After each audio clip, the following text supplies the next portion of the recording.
আমরা আমাদের দলের পক্ষ থেকে একটা নির্বাচন বিষয়ক উপকমিটি করে দিয়েছি।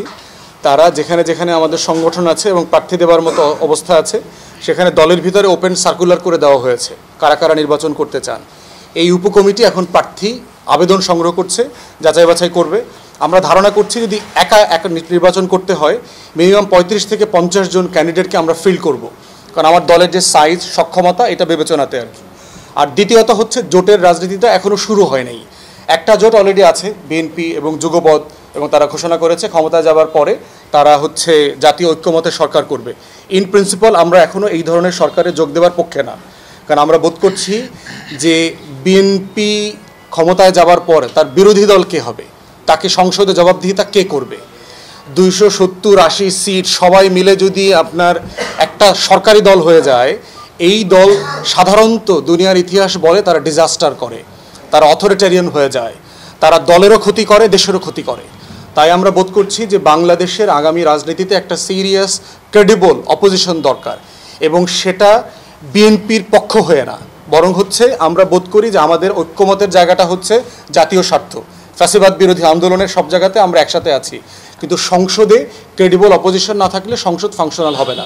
বাট স্টিল জোটের রাজনীতিটা এখনও শুরু হয় নাই, এটা হয়তো আপনার নভেম্বর ডিসেম্বরে আরেকটু ম্যাচিওর হবে, তখন আরও স্পেসিফিকলি আপনাকে বলতে পারবো। মামলা আছে বলে আমি জানি না।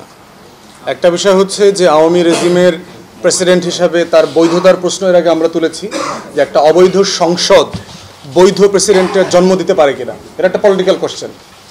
কিন্তু যেই লোকের বিরুদ্ধে মামলা নাই তার সংবিধানে রাইট বলে দেওয়া আছে যে এই জমিনে এই ভূমিতে তিনি বের হয়ে যেতে পারবেন স্বাধীন মতো, আবার ঢুকতে পারবেন, এইটাকে কোনো বাধা দেওয়া যাবে না।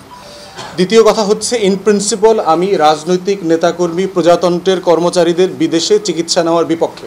সেটা খালেদা জিয়ার জন্য আমি বিপক্ষে, আব্দুল হামিদের জন্য বিপক্ষে, যে যত বড় নেতা হোক, সরকারি কর্মকর্তা কর্মচারী হোক, শুধু বিদেশে না তার বেসরকারি হাসপাতালে চিকিৎসা নেওয়ার ব্যাপারেও আমি বিপক্ষে। কারণ প্রজাতন্ত্রের কর্মচারীরা এবং সেবকরা যদি সরকারি সেবা ব্যবহার না করেন তাহলে দুইটা ক্ষতি আছে।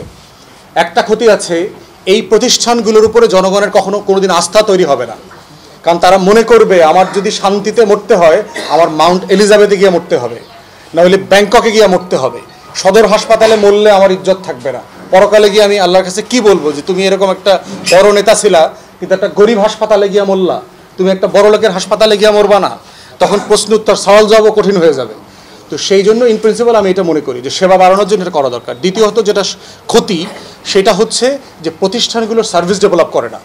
আপনি যখন জানবেন যে এই হাসপাতালে এমপি মন্ত্রীরা ট্রিটমেন্ট নেয়, শহরের মেয়র, লোকাল এমপিরা, ডিসিএসপিরা ট্রিটমেন্ট নেয়, তখন দেখবেন যে আমলারাও কিন্তু হাসপাতালটা ভালোভাবে চালাবে, এখানে ভালো সার্ভিস দিবে, কারণ তাদের ভয় করবে নিশ্চিত।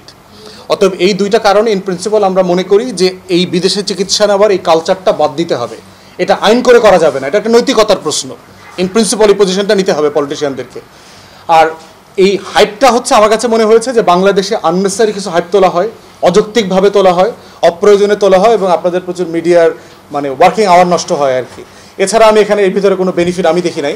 ওনার বিরুদ্ধে যদি কোনো মামলা করবার মতো কোনো ইস্যু থাকে, ফৌজদারি অপরাধ করা হোক, ইনভেস্টিগেশন করা হোক, সেটা রাষ্ট্র বিচারালয় যেটা আছে তারা সেটা দেখবে আর কি। হচ্ছে যে তার যাওয়ার উপরে তো কোনো এম্বার্গো ছিল না, এটা তো আমাদের জানা নাই যে উনি দেশ ত্যাগ করতে পারবেন না, এই মর্মে তো কোনো এম্বার্গো ছিল না। অথবা ওনার পাসপোর্ট সিজ করা হয়েছে, অথবা যেটা হয়েছে যে ওনার বিরুদ্ধে মামলা আছে, ওনাকে রেস্ট্রিকশন দেওয়া ছিল, উনি অবৈধভাবে গেছেন, এমনটা তো কিছু প্রতীয়মান হয়নি।